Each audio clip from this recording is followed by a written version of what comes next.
my god. It's not like Elmo.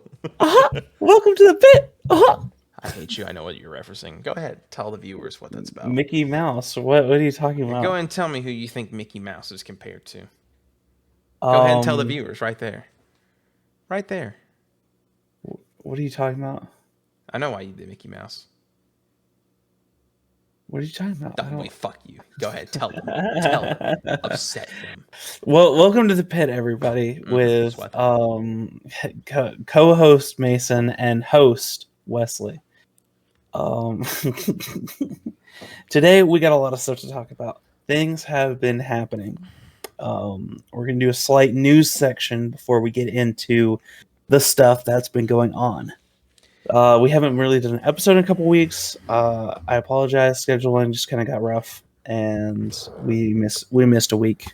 Yeah, Des Moines got pretty rough, didn't it? Yeah. So let's go ahead and get into news. And now the Southeast is getting really rough. Oh, yeah. With the hurricane. So yeah, totally. We didn't schedule this earlier in the week until someone's power went out 3 times. Or until I was sleepy. Yeah, I was a bad concoction. So the okay, so we'll go ahead and get in the news. Let me go ahead and get some discussions out of the way. Linkin Park released another song that was going to be on their upcoming From Zero album called Heavy is the Crown in relation with League of Legends, the popular video game, and I'm pretty sure there's going to be a collab between them. I actually think it's pretty cool stuff. I think it's pretty cool stuff. Sorry, go ahead. I think it's pretty cool stuff. I'm not a fan of the game, but I think it's still cool that Linkin Park's doing that. The song, though, banger. She did the 17-second long scream, but she did it in her own way. I wholeheartedly respect that so much. And it's a really good song. Check it out, please. I think it's genuinely impressive that she's able to do that for so long. Props to Emily Armstrong for that. And it's funny because in the music video I watched for Heavy is the Crown for League of Legends, I think Brad Delson was on there, but he's not touring, but he was still in the music video. I thought that was cool. So interesting stuff. But yeah, that's cool. I also need to, before we get into like the other bits of news that just got released today, I'm talking about the Throne album. I did give it a listen to. Pretty good. I think it's a good debut album. It's not like there's some songs on there I'm not too big of a fan of, but there's a lot of songs there I am a big fan of, and I think that they're going to be going far in the near future, that band. So congrats to Throne for their first album. Only expecting things to go up from here. Same thing for Vended, but I will not get to that. We will save that for later. I'll talk about that in a second. But first, I want to talk about Maryland. Yay! I'm sorry. That's fine. I was totally right. My prediction was totally right, and I'm super happy that it was. I think it was last episode where I predicted he had a quote where he said, "The last time they tried to kill me, I released Hollywood." And I was like, I'm thinking that he was talking about releasing a new album. And he was, because there was an album announcement along with a new single that he released, Sacrilegious. I got to listen to it, and I think it's pretty good. I think it brings it back to more of his old style. You don't think it's pretty good, but that's okay. We can have a difference of opinion. All right. So anyways, let me go ahead and tell you. The album in question is called One Assassination Under God, Chapter 1, which makes me think that there's going to be more albums like this that are going to be out. Or it could be like the Unquestionable Truth. Or like Korn 3. What are you talking about? Unquestionable Truth? Oh yeah, that one. Yeah, because like there's many bands that do chapters. Korn like 3. So there was Korn, self-titled, and then there was Untitled, which was Korn 2, no, and then there was an Korn album. 3. Remember Who You Are. Oh, it wasn't Chapter. That's why. What was the other one? Because there was one that was Chapter that I remember vividly. It was some Slipknot ones, Korn? right? Slipknot had a chapters, right? They had like chapter 3. Oh well, their thing was that they did it different. They did it. Hold on, it wasn't. It's that they had Volume 3, and then they had 0.5 the Gray chapter. Their thing was different though, because they were like, they still had a chapter and then it fucked off with it. I'm just saying. It was. I guess so. I don't know. Unquestionable Truth. Limp Bizkit. The part 1 that never had a part 2. I'm guessing there's going to be more albums that are going to get released. that we will see in the near future from Manson. Maybe And you said a comparison to Hollywood. This is half of the it. songs of Hollywood. There's 9 songs on this album. Oh, okay. Yeah, So it really is. I wasn't comparing like quality or anything from Hollywood. That was just the quote, as he said, in regards to people trying to cancel him and get his shows taken down. Quote: "The last time they tried to kill me, I released Hollywood." Being like the last time they tried to cancel me and take me off the air or whatever, I released one of the best albums of all time. I just thought that meant he was going to release another album, whether it's good or not. um, That is is, of course, subjective, and the we one will see. Assassination Under God. I don't know when it's getting released.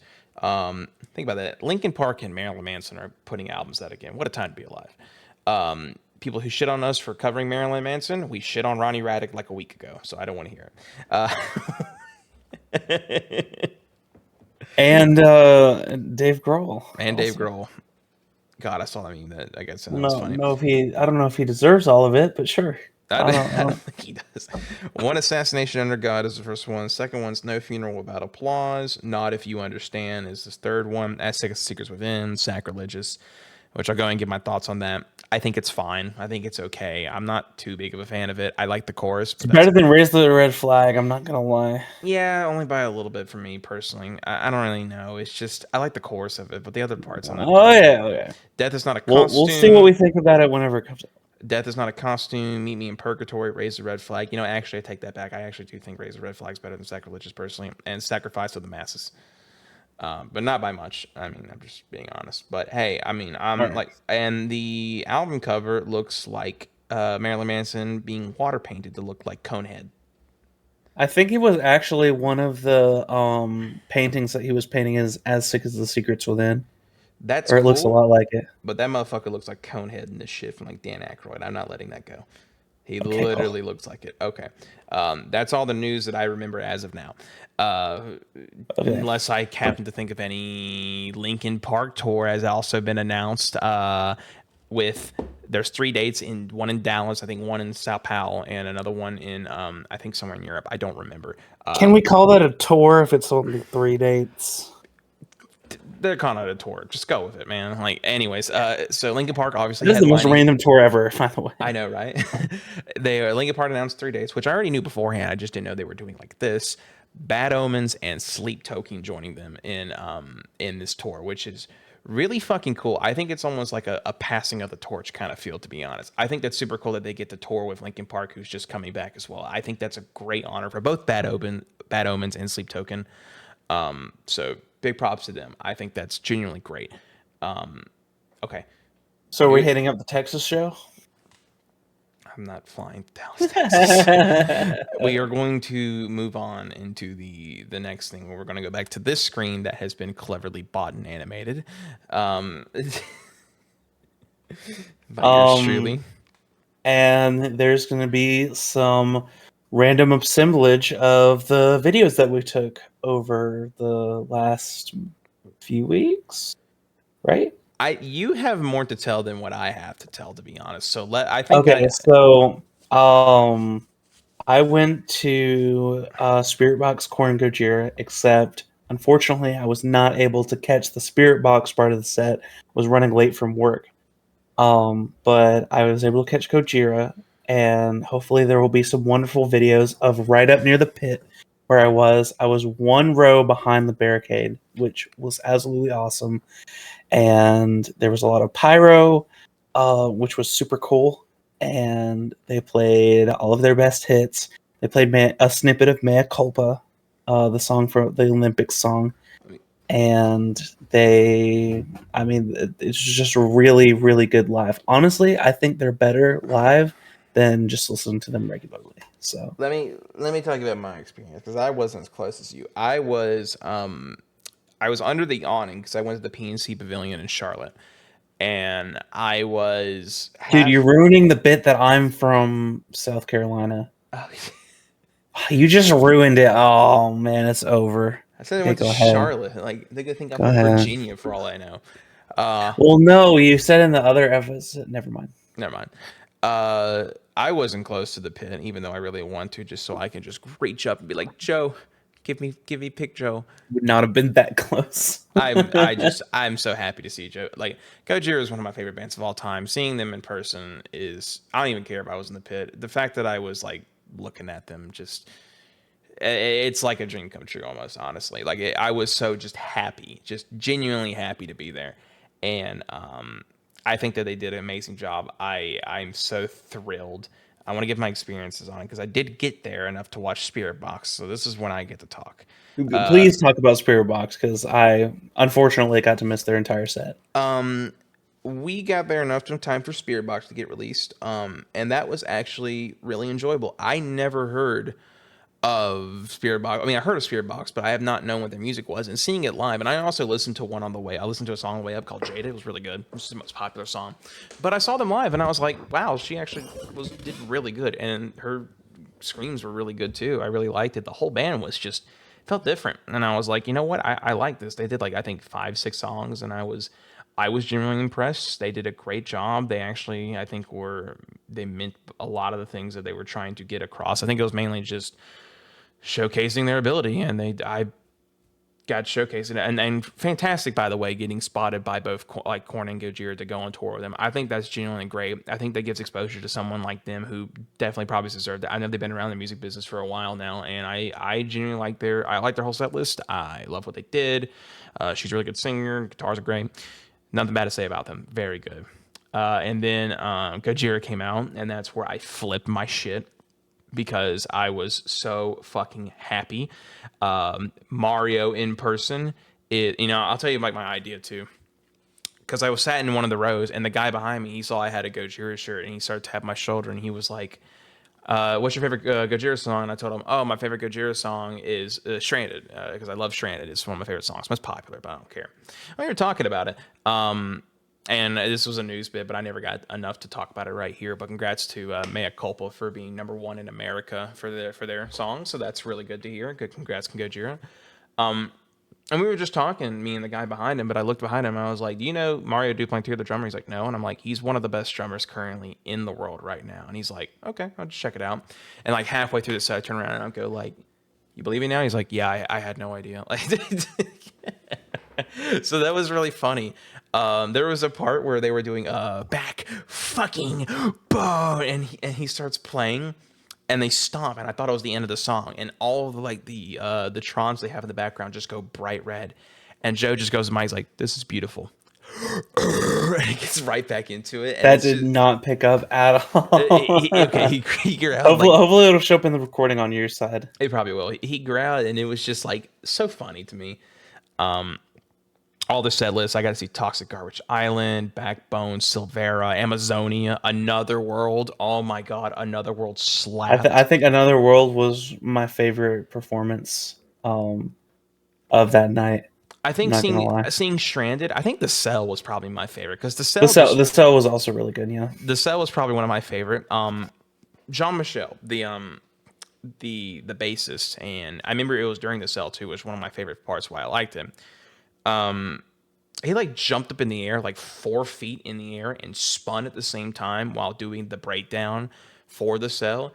And I was so genuinely impressed, not from like just how it is. I thought I was like, that's athletic as shit to do. Just in honesty, I was like, I didn't fucking know he could do that. Christian and Drilo was on the side I was sitting by, and I was just so thrilled to see all of them. And I was like, fuck yes, man. I was so happy. And then like I heard Mea Culpa, and then everyone like started to get more because I heard Saya, Saya, Saya. And like everyone was like, fuck yeah, Mea Culpa time. And Mea Culpa fucking slapped. I genuinely loved every bit of that. yeah. Then, It was a very good concert overall, and then Korn came out, and everyone started losing their minds because it's so good. Of course, they played classics from the first album and the second album, some new ones. and they played some songs that were kind of like out of pocket. Like they played They played Hey Daddy and Make Me Bad. They played Insane. Yeah, that was a really cool one. I was cool by that. Of course they played all of I think one of my favorite moments from that night was whenever they were playing Clown from their first album, and then like they like stopped like right after the chorus, and then everything went deathly silence. And then he was like, "To come out," and he got crazy with it, and I was like, "Oh man!" And then they just went right back into that heavy riff. Oh my gosh, Gone is still one of like I think top 3 songs of Korn, just for me personally. Uh, One thing I was super surprised about is they did not play "Coming Undone" at all in their set, which it's like one of their most popular songs. I'm not like too mad about it. It's not one of my favorite, but it was just something interesting to know. um, I had a hell of an experience. I seen them live, like the curtain drop, and they're like heaving. I'm like, holy shit, I'm seeing Korn live, and it was everything I thought of. He was wearing, Jonathan Davis was wearing the full red and gold Adidas Adidas, tracksuit. yeah. Man, everything was there, and it was fucking cool. Before that, I had a little bit of it, like funny moments when I was doing this too. So I went around to like look for merch, and I bought a Gojira shirt, which is in the wash because it was raining like shit today, and then I have a Korn shirt that I bought and also a Korn tote bag, which I actually will grab real quick. That I think was really cool. I did not show this.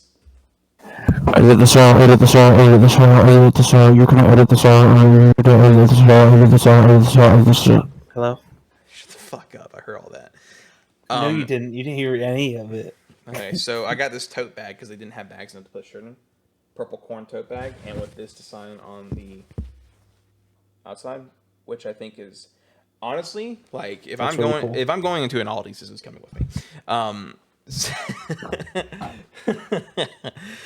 That has to be such a regional thing. Right.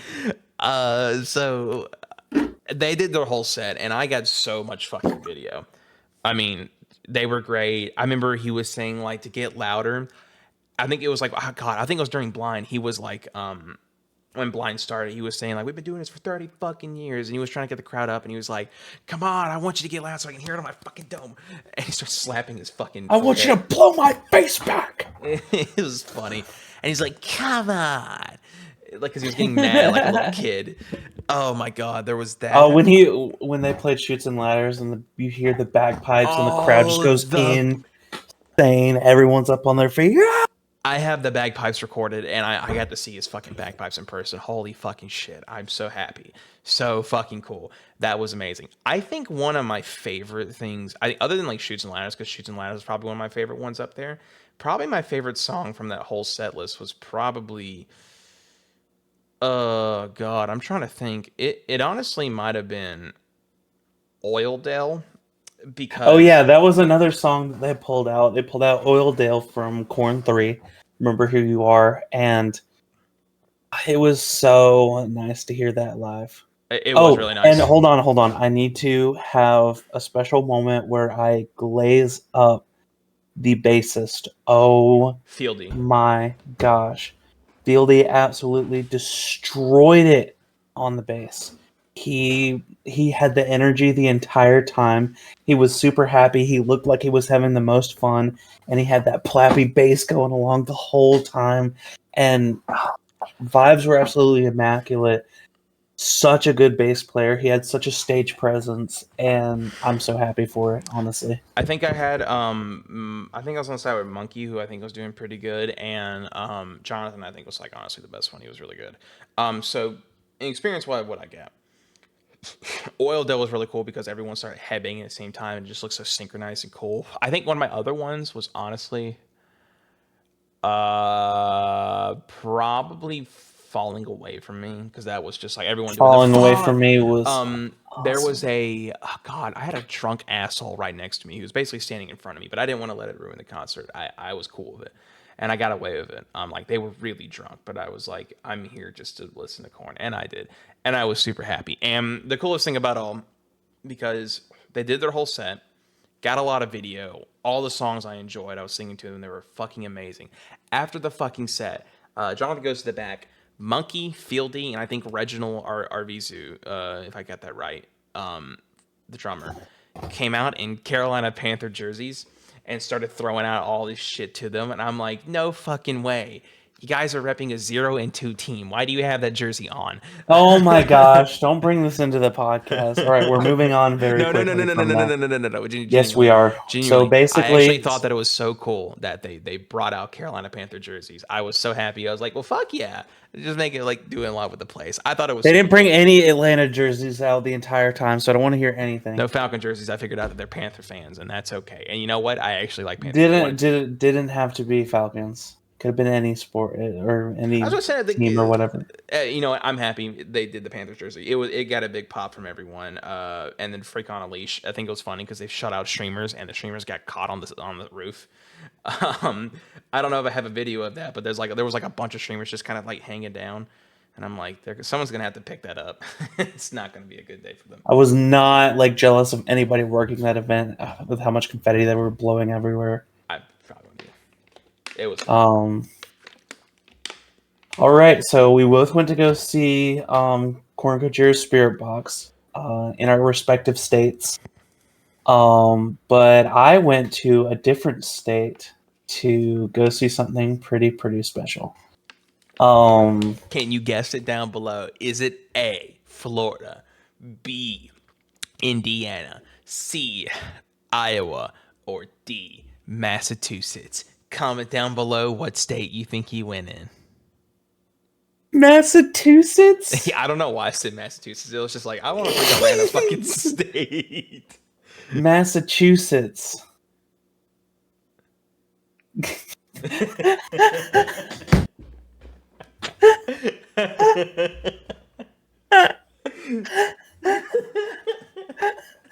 Massachusetts. You said it a second time with no problem, no wavering in your voice. Yeah. It just was like really into it. Massachusetts. That's what I said. You heard me. Massachusetts. What's That's the what I said. problem? Like Mike Tyson. Yes, ma'am. Massachusetts. Oh my god.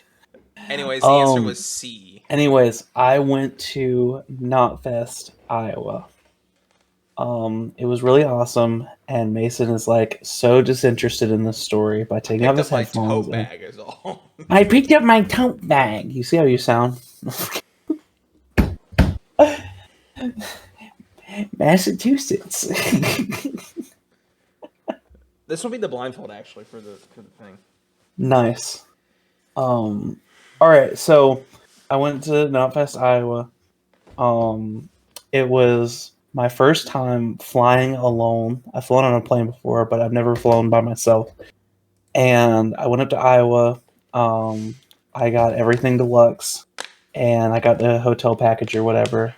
And I went to a whiskey signing for Clown's Slipknot whiskey, and I got a bottle of I think it was the small batch, and I also got one of the reserve number 9 whiskeys. So I'm super happy about that. And I also brought one home for Mason, so he's gonna have a small batch as well. As soon as I got done with that signing, I immediately rushed over because Vended was having a signing. And I waited there for like, I think an hour and a half or whatever. And I was like pretty like in front of the line. And I actually technically skipped a couple of people on accident, but the way that things were set up, they went right past where they were buying like the vinyls and t-shirts and stuff to sign. And I bought the vinyl, and I had half of the band signing it before they realized, wait a minute, they were signing on the plastic wrap. So as soon as I opened it, they were the signatures were going to go away with that plastic wrap. So graciously, very graciously, they were like, we'll just sign them again. Don't worry about it, bro. And I was like, are you sure? And they're like, dude, you're literally the very first vinyl that we've ever signed for this album ever. Don't worry about messing it up. And so they re-signed the vinyl, and I was like, holy crap, dude. So right here, I have the very first signed vended vinyl. Self-titled, very first album they've released, very first physical copy that they have signed. And as you can see, I kept the plastic wrap intact. So you can see double signatures for most of them. I think the hold on, let me see. I think the bassist over here did not sign it twice because it didn't quite get to him yet, and I can't remember which was the other one. Was I think Griffin the one that you talked to? Yeah, I talked to all of them Okay. except for the bassist because he did not say a word. I guess that was his name. Oh, and they all had like the white like face paint or the white body paint or whatever all over them. So I'm not sure if this is going to show up well, but there's white schmutz like on the bottom of it because they all like held it with their hands all gooked up. So, but yeah, it's a really cool, awesome piece to go into my collection. And if I had thought about it, I would have been like, "Hey, you guys should put the number 1 on it since it's the first one that they've ever signed." But I did not, and so they didn't. I mean, But- like, that's still fucking like cool. Like, you struck gold basically. I know. I felt so bad once they were doing it because the people. So like the checkout was like right when you walked in, and then there was the entire band. They immediately walked in to go talk to the band, and then they're like, "Hey, the checkout's right here." And so I was like, "Oh, okay." And he was like, "What do you want, son?" And I was like, "I'll take a vinyl." And then I like skipped 4 other dudes. So That's just their own fault, dude. I'm just. I guess so. I don't know. But I have it, and it will be in my collection instead of theirs. I don't even know if they wanted a vinyl. You know, they could have gotten the first signed CD, first signed shirt, or whatever. You got a first. But fucking vinyl. I'm super into vinyl. So Wait, I'm glad that I got that instead. While we're here, can we talk about that album? Oh yeah, so the Vended album, it was amazing seeing it live, which I saw the next day. They had already released a few songs. Their most popular, I believe, from this first album or the single was "Nihilism," I believe. I thought it was right? Serenity. Serenity, maybe. I'm not sure. But my favorite song seeing live was they didn't play all of them, but they played "Am I the Only One?" And that song is really, really good. Nihilism, of course, is good too. And I'm not sure which all ones they played. I'm not too familiar with the album yet, but I will be listening to it more and more. I will give my thoughts on it. I think as a first album, it's a pretty good first album for a band like that. Like that, it genuinely is very good. It surprised me. A lot of the songs on there flowed really well. They had nice breaking up points. A lot of the songs slapped. I think Griffin has great vocal range, from melodic to screaming to like. I mean, it genuinely like I was very impressed. And one of the scariest things, he sounds so much like Corey. It is creepy how scary. It's so creepy how he sounds just like him. But one of the funniest things. So during the set, he comes out and he's got body paint all over him, head to toe, pretty much. And like it was completely like blacked out except for the face, which was like the white and like I don't know, bluish purple, whatever color that is. I'm colorblind. Like over like the eyes, looking like a mask or whatever, and just like the face paint around the mouth. Like so he was like completely like a raccoon. Like a raccoon. So he had his raccoon face paint on or whatever. And it was so hot on the day of the festival. He started playing his set. 30 minutes later, he had sweated off all of it and he just looked regular again. Like pretty much. That was really funny. So honestly, it was cool seeing it like basically melt off of him through the sun. I think my favorite song on that album is Serenity. I'm not gonna lie. Serenity. I really like Serenity. It's a good pick.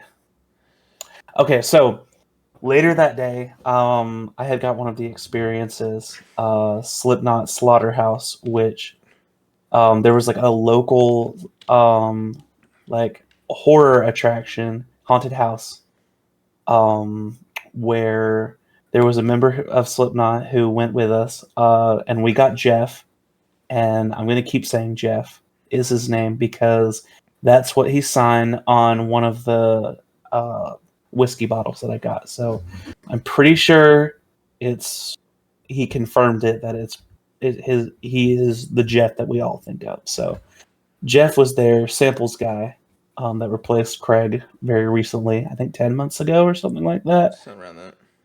But I got to meet him, and I got to talk with him, and I got to take a picture with him, which we will put the very grainy picture here, wherever it is. In the I'm doing a transition for this. Yes, so, and I also, I don't know if we'll have this picture in there before, but I got a picture with not only him at the whiskey signing, but also with Faf and with V-Man. They were also and there. Eloy, right? You got one with Eloy. I did get one with Eloy as well at the slaughterhouse. They were doing pictures beforehand, and then they did the event with just. I think they were like rotating, so like each group got a different person. So there was probably a group that got Eloy, and there was probably a group that got V-Man. Oh, so the funniest thing. So I saw V-Man earlier, and he like barely said anything. But when I went to the slaughterhouse thing, I had changed shirts in between into a Korn shirt, and I walk up to V-Man, and he just looks at me and he says, "Korn shirt." And I was like, "What? You don't like Korn?" And he said, "No." And I was like, okay. And then, like, as I was walking away, he's like, "You are going to listen to real music. You're going to listen to Morbid Angel." And he recommended me a song, and I was like, "Oh, okay, yes, sir." So it was just honestly a really weird interaction. He wasn't like rude about it or anything. I was just caught so just off very guard. funny. What a weird interaction. So wait, hold on. You went on a haunted house with the new keyboardist, basically? With the new keyboardist. So yeah. Was it scary? Was it just like you just walked with It the guy? was honestly, it was an actually scary place. There was a lot of people just jumping out all over the place. You would walk through this entirely black hallway, no lights, not even a little bit. And then instantly there was one time where like this giant dragon popped out.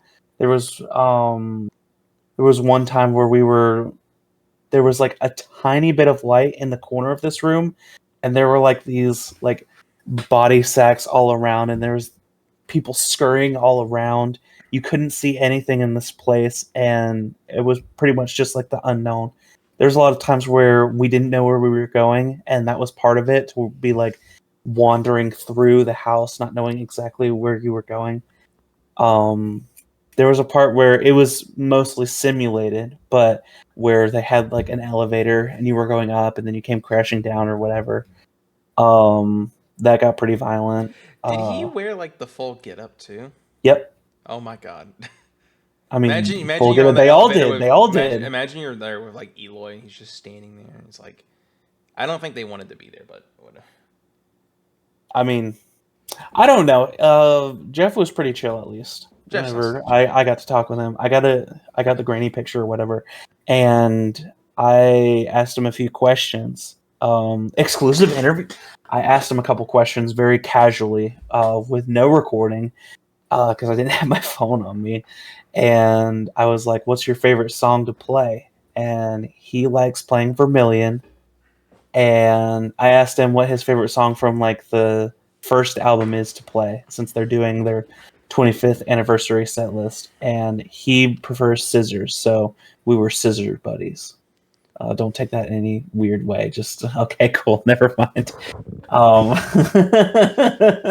right. I'm not proud it came out of my mouth, but it did, so we're going with it. And then the concert happened. So that was all stuff that happened on the first day. So then the concert happened, the festival. There were 2 stages, and I'm really sad because I was not able to go to the south stage all day. Because the moment I got in the door, I went right to the barricade, and I stood there for 12 hours.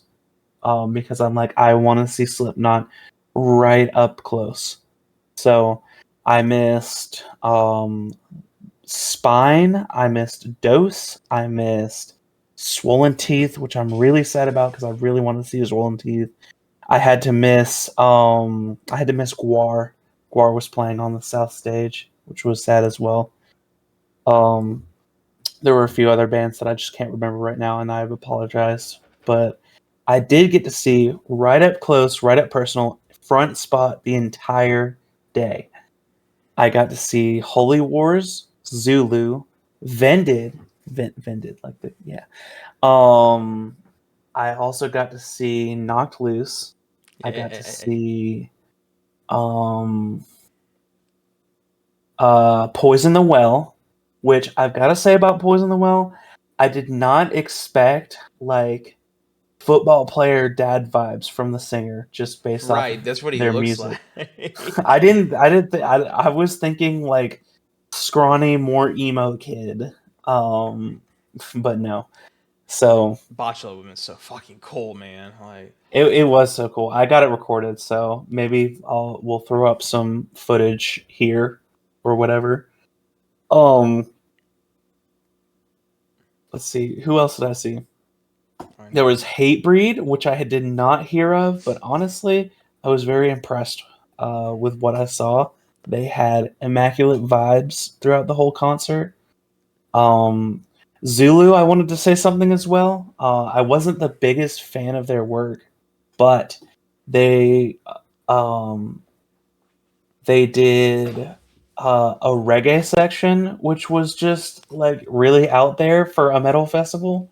And they also the main singer for the band, he used the microphone like a mace, and he was just swinging it around over his head, like a battle axe the whole time, which was just insane stage presence for that small of a band. So shout out to Zulu for catching my attention. Um, um, and then I saw Till Lindemann, and Till Lindemann was honestly, it was really good. Nobody in the crowd was probably as big of a fan of Till Lindemann except for me, because everyone that I heard was talking about how weird the set was. But honestly, that's just Till Lindemann. So I saw like a video recording of it a couple times from other people, and I did see people not on your side, but on the other side that were like singing along to some of his songs, and I was like, that's pretty cool. there were I'm people singing along, but there were also people being like, "This is a very weird set." I'm So he I'm comes. good. Sorry, go ahead. Oh no, I'm just Oh. like extremely jealous of you and your set. That's all. That's all. uh, so they're setting up the stage. Everything is red. The keyboard is red. The outfits are red. The Till's red. drums are red. Till is red. He's wearing a full red suit. Everyone's wearing red costumes. He has red face paint on. He's drinking red water bottles with red colored water inside of them. I don't know Like, that. Tell him about the fish thing where he threw out fish in the crowd. he threw out fish in the crowd. I'd fight tooth and nail for a fucking fish that he threw out. He bought like 5 or 6 microphone stands for the express purpose of not using them and kicking them over after every song He does that with and just Rammstein absolutely too. destroying them. I just think it's very funny.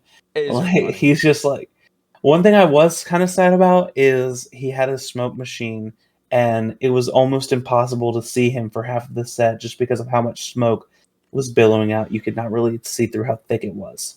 So the only thing I would change is that. But no, it was a very good set. It got cut a little short because they were trying to smush all of the bands in before there was some inclement weather that was happening that day. So Till's set got squished a little bit. I think there were a couple songs he had to leave off. and then Slipknot came out, and the crowds roared. I bet they did.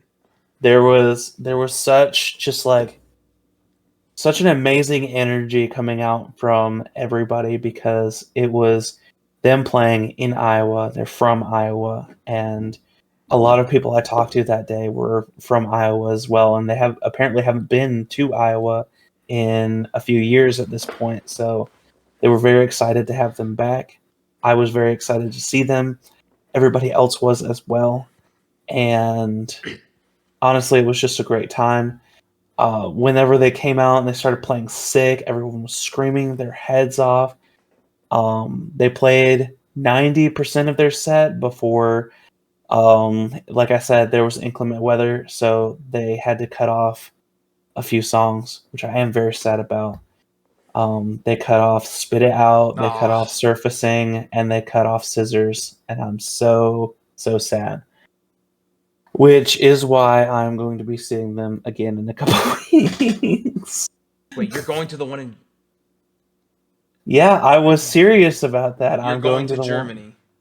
No, I'm going to the one in California. I thought I had told you about that. No, because you said the other one. I'm not going to the one in Germany. Yeah, that'd be cool. But I'm gonna just go see them in California. I've got family out there, so just an excuse to hang out with my family and to go see Slipknot again. So, which is also like, I mean, is also where I'm super excited. Darren Malakin and Scars on Broadway are going to be playing at the same show. So I will get to see both of them and a whole bunch of other bands that I will talk about next time, I guess. Or actually, it'll probably be a few weeks from now. So, and you're going to see Mastodon as well. I forgot. Oh. I'm going to see Mastodon, which I haven't checked out a lot of their music, but they had a good song with Lamb of God. Lamb of God. Yeah, that was a good one. So, which is really all I've ever seen. Oh man, I'm just like thinking about it, and I'm like, motherfucker, dude. At least I saw Gojira and Korn. Oh my god! I just would like to see Darren. It'll be okay, man. It's all right. It's all right. All right, come with me. But you won't though, cause you're scared. I won't, cause I have a marriage to plan and bills to pay. Boring. Look at this nerd. I have bills. Okay. Massachusetts. Massachusetts. All right, let's. With that being said, let's talk about Rammstein. Album review. Zeit. Album review. For Zeit. Zeit, which means translates. Their last album translates into time. I said Zeit translates to time. Time since their last good album. Dog, I'm gonna fucking... Oh, God, I hate you on this one. I'll go ahead and state my fucking opinion on it. This album's a fucking banger.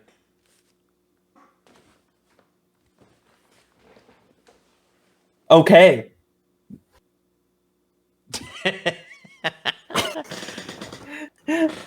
I have problems with it. I'll go ahead and address them. You know? I do have problems with it. I'll go ahead and address them while I'm on. You know what? Go ahead and state your full opinion, and then I will state my full opinion on this album. I like this album because it's more focused on the story aspect of things. There's meaning behind it. Every song has a story behind it. It reflects around time. I mean, the whole song, I mean, I'll go ahead and just, while I have it up, I mean, it says, Zeit translates to time. It delves into basically like time around the band, like, because they're getting older. What's going to happen? Themes of mortality, societal issues, love, existentialism, a lot of things people were taking in from them, and it's basically like, hey, they're getting older, things are happening, time's progressing, and each song reflects kind of like pseudo of them. It's a reflection of the band. It's a reflection of the songs they made beforehand. It's like, this is where we're at in our stage of this band, you know, and it's not a goodbye album, obviously. It is a story album with meaning behind it, and each song has a story behind it. I think that's what it needs to be taken into. With that being said, there are songs in here I really do like. I don't like the order they're in, other than one. I'm not a fan of the order of the songs. And I'll get to that in a minute. Like I said, I think it's a good album. I think a lot of the songs are like, hey, this sounds just like Rammstein, but like, I hope this isn't the last one. That's just how I feel about it. Because not only am I a Rammstein fan, but like, I don't know. I feel like I wanted him to get the 10 albums, perfect 10, but that's up to me. It looks like Till's doing his own singles thing and having fun with it. But I think this is a great album. Love the story on it. Love some of the songs. I think they do really good in telling the story. Anyways, go ahead and piss me off. All right. I think that this is the most diverse of Rammstein album they have put out. I also think that there is not a single skip on this album. I think this album is super solid. I am a very, very big fan of it. And I only have there's one slight problem with it. You can really tell on a few of the songs where there's auto-tune on Till's vocals. There's one where it's really vivid. Other than that, I don't have a problem with this album at all. You made it I seem think like that it's awesome. When I first heard, well, you know what? Let's just go ahead and get into it because my review includes talking about this first song. So hold on. I want to talk about the album cover. That's all. Just the album cover. I thought we were giving our opinions, and you're not letting me give my but opinion. I'm. You just told me. Let's talk about the album cover. All right, so that little monument thing that they're walking down of is a monument that is in, I think in Berlin. It is the Berlin Aviation Museum, and I think it was really cool looking that up because that's where the monument was, and that's where they walked down the stairs in, and I think that monument was supposed to symbolize something with time. I'm pretty sure. I kind of thought at first it was like a dimension to another portal because it's like set in this weird baseless, like foggy area just in the middle of nowhere. So I was like, where the fuck are they going? But time wise, I love this album cover. I don't know why. Just looks cool. I've got to be honest. I think that this album's vibes would be like an 11 or 12 out of 10 if they were like clearly in like hot sandy desert for the album cover. You hear me out on that one? I don't know. I like the foggy atmosphere of it. I know you're just like, oh, Rammstein, I must glaze them up to no end. But okay. Like I said, it's still like a very, very good album, of course. And like I said, I do not dislike a single song on this record, if I'm being completely honest. But so what I was saying before you rudely interrupted me because it was rude. Whenever I first heard the first song of the album, I was like, okay, another Rammstein album where they do the same thing. And honestly, like I was like, okay, I hope that throughout the course of this album, they come up with more different sounds, if you know what I mean. Because what works, and you got to appreciate in a band when they know what their listeners want. But also at the same time, if every single album sounds the same, people are going to get tired after a while. I think that this album really keeps it fresh with some of the different sounds. Special shout out to Flake on this album for helping bring that because this is not meant to be offensive at all or whatever. But after a while, if it's just Till Lindemann with his vocals, being with his normally how he sings songs, and hard guitars doing triplet riffs, then it's going to get old after a while. So I really do appreciate Flick for also spicing that up as well.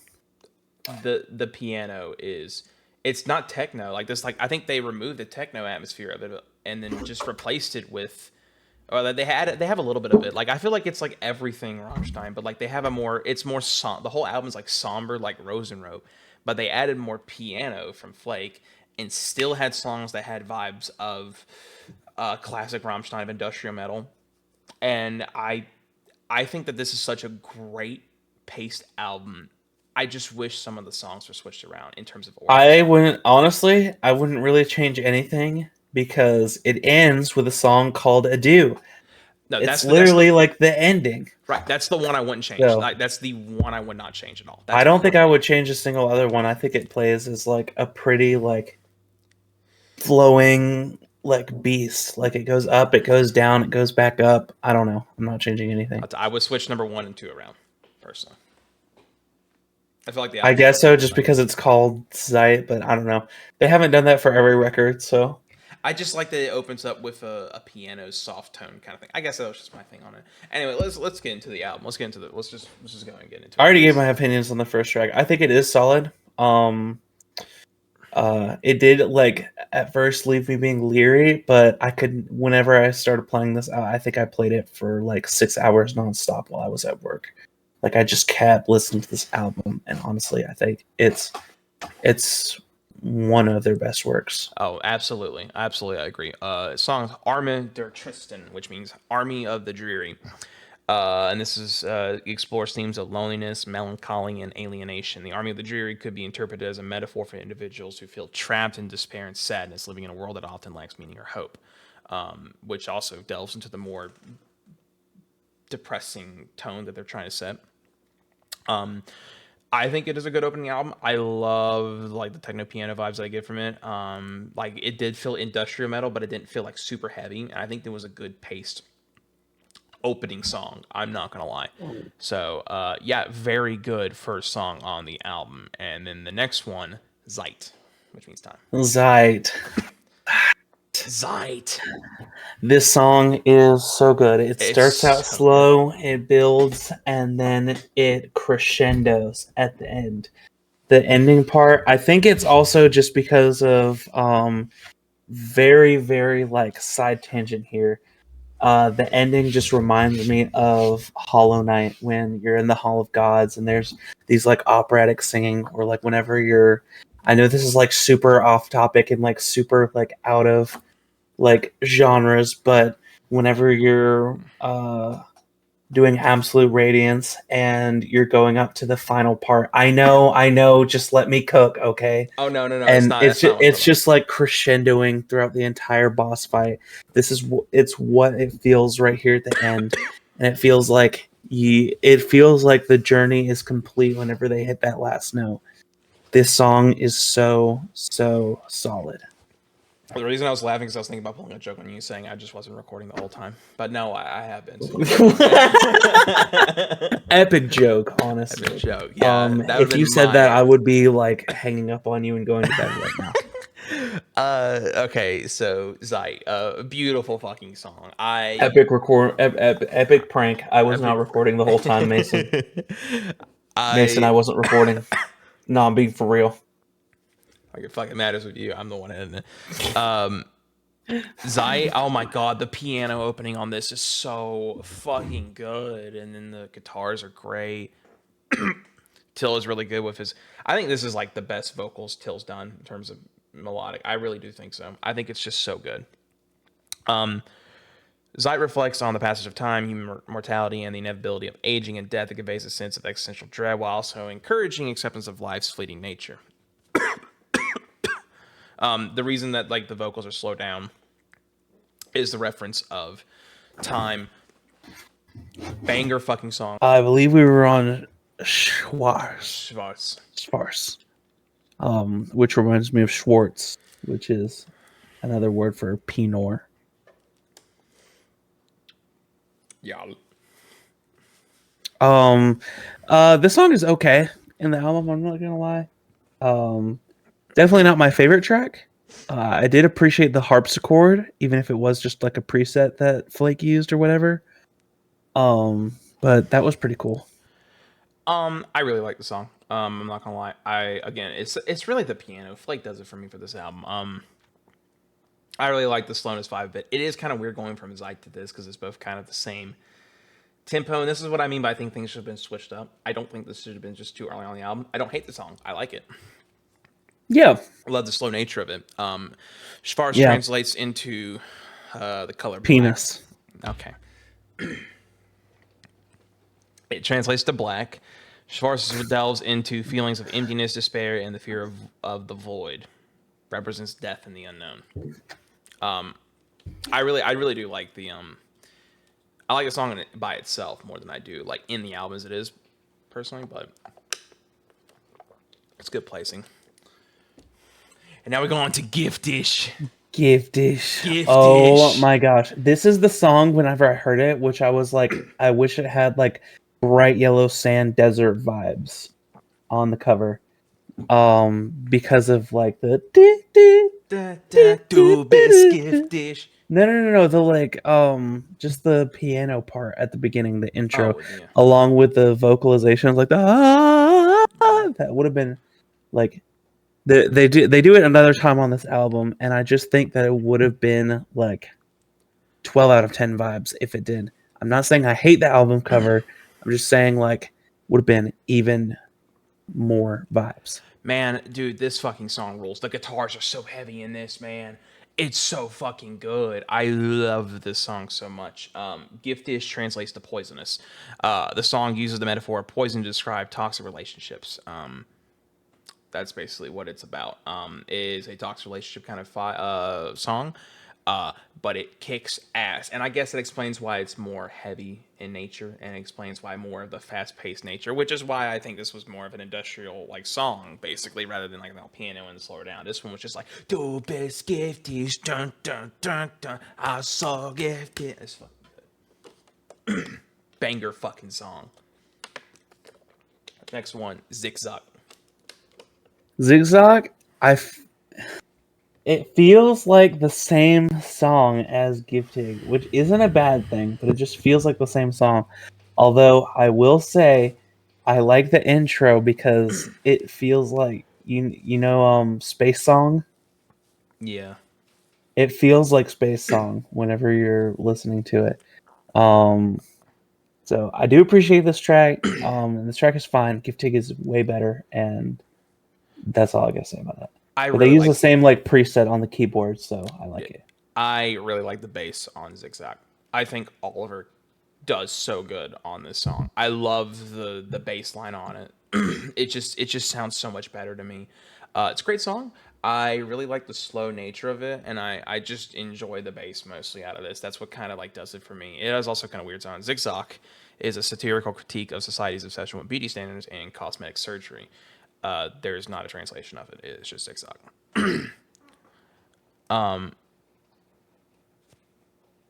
Sorry. Next song. Okay. Okay. Okay. Not what that's referencing, but okay. All right. Go ahead. I like the again more vocalizations, keeping along with that theme throughout the whole album. It's not quite operatic, but it's more like wispy and spirit-y kind of sounding vocals, which I appreciate the switch up from the last album that we reviewed, because it still has vocalizations, but it's a different style. So I appreciate that. Yeah, I can see that. Okay. It's an okay song, honestly. Like I don't hate it. I really don't. It's not bad for me. I don't despise it, but it's But around 2.5 minutes in, when it just like picks up those vibes, dude. Whenever I think it's actually like they like change time signatures and it's slightly slower. yeah. They slow it down a little bit, but it's just they go completely off with the guitars. And it sounds so good. Like I said, it's not bad. I do like the song. It just doesn't stand out as much as others, but I do like the song. It's okay. It is not standing for okay, even though the way that they spelt it is exactly how you pronounce it in German and what it means in English. It actually is supposed to be translating to ohne condom, which means without a condom. Okay is an unapologetically direct and controversial song about unprotected sex. That's what it is about. Next one, Meine Tränen, my tears, is what it translates into. It sounds pretty good. Definitely getting like It feels like every time they put out an album, they have to be like, okay, On a Dish did well. Let's make On a Dish, but Two. different. Let's Let's make make On a Dish. This is like On a Dish 4 at this point. basically. Which, like I said, you got to know what your fans want. They like On a Dish. You put out On a Dish again. There wasn't anything like super different or diverse about this track in particular from any of those songs, but hey, you take what It you can get. it was good. I really do It's a good like. song. It's a good song. I do like the crescendo into the big build up ending that it has with everyone doing their part in it. I really enjoyed it. Mina Tranum translates to My Tears is about an emotional pain, heartbreak, and suffering, conveys the deep sadness and vulnerability of someone who has been emotionally hurt. Like I said, I like the song. I really do like it. That weird like guitar, like the and I was like, okay, that was an interesting little like opening. I thought it was really clever, nice. Got nothing bad to say about the song. Next one, Angst. Angst. Till goes absolutely crazy with the vocals. One of the Oh my loudest like gosh. screams I think I've ever heard. I think that like rivals Puppe in terms of like screaming Yeah. volume. Puppe was the song I was about to bring up because that's one of the only other songs where he's gone like completely like just being like it feels like his vocals in these types of songs are like I just need to get this out.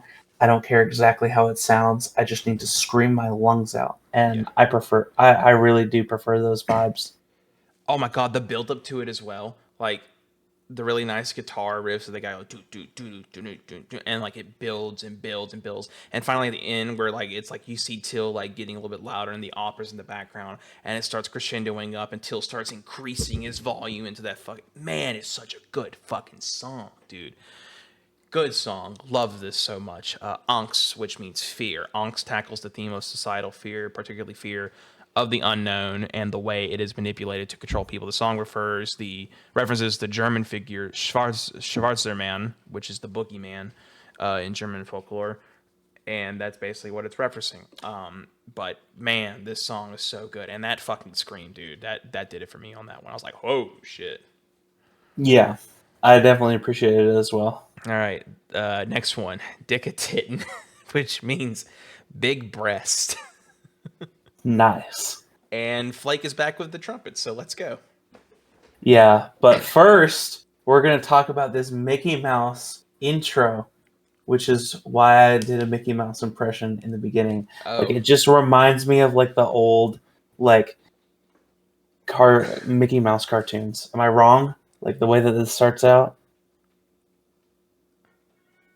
oh yeah, I see it. Like the Steamboat Willie kind of fucking It just trumpet. gives me it just gives me like Steamboat Willie vibes. I don't know.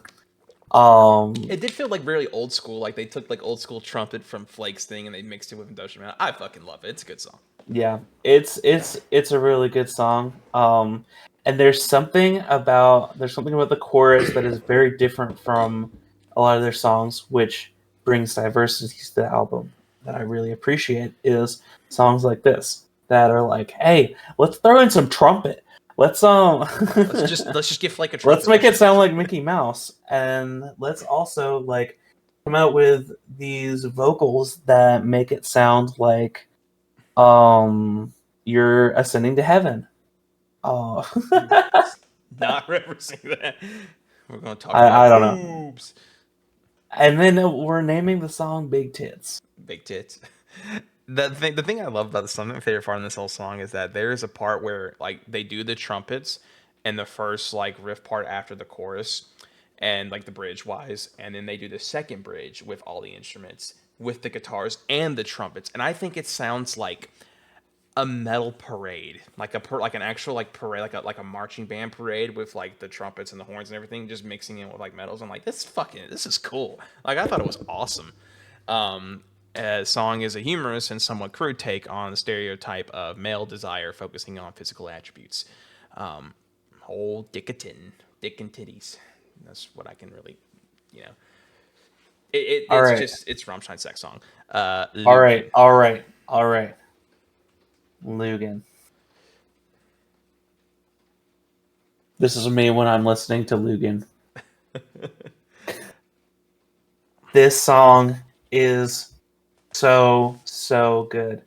I know this is one of the songs where I have the problem with the auto tune because you can just really tell whenever you're listening to this song that especially whenever he starts to like actually scream out some of these lyrics, but the song is so good. They put together like one of the slower songs that they've done in the past, like Seaman, but they also do it in a different way, and he's also screaming vocals at one point, and it's just so good. And also, I honestly, on paper, I shouldn't like this song. I really am not like the biggest fan whenever people like in songs instead of singing, they're basically just talking for their lyrics. But I love this song so much. None of that seems to bother me, and it's just a really good song. So this isn't like my least favorite song on the album. Uh, let me explain. I think "Okay" is probably my least favorite song on the album. Not gonna lie, this one is a put above it because there's a reason. I love the chorus in this song. The Luke is so Luke. I fucking love that. It's like it's so good. It's so fucking good. I cannot get past that auto tune to save the life of me, man. I didn't think I would be able to either, but the first time I heard the song, I was like, "This is fire! This is so I fire!" just like I don't mind the talking. I thought the whole song was good, and I love the main chorus he was doing. But then he like slowly built up into the autotune. I'm like, I like the build up, but they get again. I'm like, what? Like, why did you add that in there? Like, I thought it was unnecessary. I thought it was fine just as it is. And actually, if it didn't have autotune, I would probably speak differently on this song. I thought it would have been fucking awesome. It's just that autotune part, but like other than that, the chorus is really good. I can attest to that. It is definitely not a bad song. I just wish they took that out. Lugan translates to lies, deals with deception and self delusion, addressing both lies told to others and lies one tells on oneself. And now the last song, I do. The last Rammstein song in the last Rammstein album until they release another one. You can't get any better than "Adieu." That's a final. This is a fucking banger. This is one of their better enders to the album. It is. I love the piano, everyone doing their whole thing, and then referencing like all the other songs that they did in the album. The "I Do Goodbye Off Feet," it's just such a grand fucking feeling, and I'm like, man, this song is so good. I fucking love "Adieu." Yep, and that's what I think too. I don't know. This song matches the cover, I believe. Yeah, I agree with that. Like so very much. Just them being in like this dystopian, like gray, like faraway land, with a dude playing in the background. It's just this album is such a great way to close it. It's such a good song in itself. I love listening to this song by itself. And also to reference that album cover real quick that when they're walking down the stairs, I think it's so funny that everyone else has like black brownish hair and Till has that pure white hair sticking out. Like I just thought it was kind of funny. Adieu, which means farewell. It's a powerful closing track that deals with the death and saying goodbye. It serves as a kind farewell not only to the loved ones but also to life itself, which is again referencing the whole point of the album, which is about time. Zeit. It is the grand closing, and that's why I love this album so much. It is just such a great feeling album that's different. Adieu closes so well. The music video, by the way, the music video for this, I think is better than Deutschland, because I know Deutschland had a bunch of references to all their old music videos, and like maybe I'm going a little bit too step ahead. Deutschland was really that good, but Adeu's music video was like the Ishville one with the bank robbery kind of thing, but this one like maxed up to 10. It is a really good fucking song and a really good music video too. Love their music videos. But yeah, Adieu, great song. And it was kind of, I think it's very fitting as the last song right now for them, honestly. I mean, you could get really any better. Yes, I agree. All right, let's do let's do top 3. let's do top 3. And you are going first for this one. I'm about to say I probably should go first. Yeah, you should. Honorable mention, Angst. Angst is my honorable mention. I really do like that song a lot. Number 3 is Dickinton. I love Dickinton. It's such a fucking stupid ass song. I love it. Number 2 is Ado. I gotta give props to Ado, man. It's so good. Number 1 is Giftish. I love Giftish. It's a great song. Really interesting. Yes, Giftish is my favorite song on this whole album. I love it. Where's Zeit then? That'd be honorable mention as well. I love that song, but Giftish is so good on this album. All right. I think honorable mentions are going to have to be Dickinton, and we're going to put Dickinton and Ado. Number 3 is going to be, I think number 3 is Zeit. Number 3 is Gifting. Number 2 is Zeit, and number 1 is Lugan. I just love Lugan so much. I can understand that. Yeah. Lugan also reminded me of Zeitdish as well. I don't know why I did. Well, no, I wouldn't say that word did remind me. I think fucking Giftish reminded me of Zeitdish a little bit. I don't know, with like the whole vibes they were given with it, but yeah, no, I get your point on Lucan. Banger album, fucking great wave. It is the end of what they have. Sad face, tear down my eye. But hey, you know what? That was a great way to end it off. So what's next, you may be asking? We just finished Rammstein. What's next? Well, we're not done yet, actually. There is one more thing we're going to be doing. So usually in a lot of these reviews, since we got to this point, we'll be doing a extra bit for the next episode. So this is when we're going to take all the singles that they released that were not released on albums and or compilation albums and or any other kind of songs they released officially. And they will be... But not re-release songs or remixes or whatever. But if they're... Like, say if they did like I think that Rammstein has like an album that they released of just extras, right? And it's over 100 songs long. It is a lot. They released so many remixes, other things, and not just remixed by Flake. Richard Cruz has also delved into a little bit of remixing his own, so shout out to him.